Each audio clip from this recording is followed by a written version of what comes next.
Hi, everybody. It is MA. I am back with another little cluster of tarot activities. I don't know what's been going on lately, but I've recorded so many videos and deleted them because I just couldn't get the words to come out of my mouth correctly. And I felt like I was babbling. So I'm going to try probably for the sixth time. Okay. Let's think about some layers to build into our tarot knowing. And one thing, when I first was learning cards, I had a deck or two, and I would shuffle them and pull one card and write down what I saw and then study it and kind of work through a deck that way. And eventually I thought a little bit more about the tarot structure and thought to myself, gee, let me see if I can name the majors in order. At the time, that was very challenging for me because I would get through pretty easily. And we're looking at my deviant moon here. The Fool, the Magician, the High Priestess, yeah, the Empress, the Emperor, the Hierophant, and the Lovers. And then I'd be like, then what? I would forget the Chariot every time. Then I would get to Strength. These are a different order. But then I would get to the Hermit, and then I would forget the Wheel. And then I would remember Justice, and I forgot the Hanged Man almost every time. And then I would confuse the order of the Moon and the Tower and the Death card, and I would forget about Judgment. So, yeah, it was just a goofy thing. Like, it took me a while and it was one of my little bedtime meditations, too, or if I woke up in the middle of the night, try to go through the majors, if I was in a moment where I had to kill a few minutes. And yeah, that honestly, it took me a little while. And again, it wasn't memorizing so much as just trying to absorb the deck, And yeah, so that's a little thing. If that's something you don't have under your belt yet, I have a feeling most of you who are watching this could do that pretty easily. And then I started also thinking about being able to recreate whatever your most familiar deck is without the deck, in whatever way visualization works for you, whether that's actually being able to see the image in your mind or know in language what's there or just know what's on the card. And sometimes if I was in a waiting room or in traffic, that would be a game I would play with myself. Certainly at 2 a.m. when I couldn't get back to sleep, I'd be like, all right, let me go through the Suit of Pentacles and see if that would help me fall asleep. Or even just try to remember everything on a single card, especially one of the majors. And that led me to a kind of interesting challenge for myself,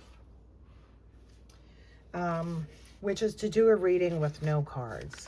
And by picking 3 random numbers, either through a number generator app or having the numbers in a bowl and picking 3 numbers. In terms of that, I think what I have to think about is how I want to do the numbering. Because if I number with 0 as the Fool, then I get through number 77. So as part of this, like my order that I usually think of the suits in is Wands, Cups, Swords, Pentacles. So if you're going to do this, you'd have to decide the sequence so that you can align the numbers. I think what I'll end up doing is using numbers 1 through 22 for the majors, so that 22 would be the Fool. And then that would get me to card 78 through the number 78, which I think would be less confusing for me than ending on number 77. So yeah, so let's say I pick number 38, that's the 2 of Cups, and I pick number 61 as the Page of Swords, and then I pick number 7 as the Chariot, right? And how can I do that reading without the deck? Am I going to just think of it in my head? Am I going to draw little stick figures to sketch out the deck? Am I going to remember like one symbol or element from each of the decks? So that's a little game I'm going to play with myself later. Let's see how that goes. I think it's partly, okay, I'm going to be honest, like part of this motivation came from a kind of dark, pessimistic place of picturing a world where someone has thrown every tarot deck on a bonfire, but also from the optimism that, yeah, you can't burn that down. We all have it in our heads and our hearts, and we could recreate it anytime we want to. So there. So that's, yeah, that's another little like tarot in your mind thing to try out. And then the, the last thing, I know nothing about astrology. I, I mean, I know my sun, moon, and rising sign. That's about it. Maybe some stereotypical personality traits of most of the signs. But I started spending some time with Thoth lately, and we're going to look at the Tabula Mundi deck, mostly because I think the astrological markings are just a lot easier to see than on the Lady Harris art.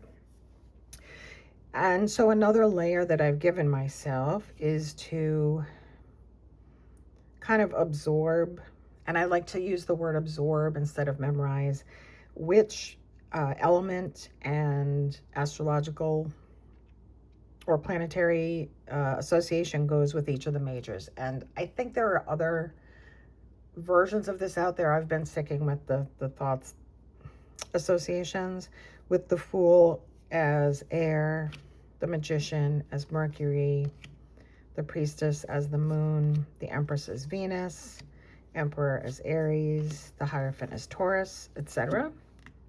And then what I started doing is going through that in my head, just like I used to with the orders of the majors, is again, when I have a few minutes that I'm bored or I, have time, maybe I'm in a meeting at work and I'm thinking in my head, okay, the Lovers is Gemini. Is it? Okay, what is the Chariot? Yeah, so that's how I spend my brain time. And then the next layer for that for me, like I know the elemental symbols pretty well. Mercury, a lot of these, like Venus comes to mind pretty well. But then some of them, it's really taken me a while to have them soak in. Gemini, I always was getting Cancer and Pisces mixed up. So I think because this one has a crab on it, I'm getting better. Libra, I keep forgetting that one. Virgo, I was confusing with Scorpio. So yeah, I'm just kind of getting to know the symbols. And then what that helps me with is in the minors for Thoth and on lots of other decks that have these markings on them that for the longest time they were just scribbles to me because I didn't even know what they stood for. Now when I see Dominion with Aries and Mars, I can recognize the symbols, but I can also think, okay, that's the Emperor and the Tower. Or this is the Emperor and the Sun card. And this is the Emperor and Venus. And this is Leo and, darn, I'm going to get that one wrong. Is that one Saturn? I think that's Saturn. And Leo and Jupiter. So yeah, so this is helping me make a little more sense of the Thoth combinations and how they come out with a different meaning than the Waite-Smith deck. And yeah, it's just kind of helping me along, again, a little bit at a time. It's just this slow boil for me of absorbing things until they're just part of my gut, I think. And I hope that's fun for you because it's fun for me. And I've been a little quiet over here. I tried 3 times to record my February decks video, and I had to delete it every time. I think I started rambling. About other stuff and tarot tube drama that I actually have no involvement in and don't care to do. And so I'm just putting this one out there, and I'll probably show you my February decks that I worked with at the beginning of March when I pull out some stuff for March.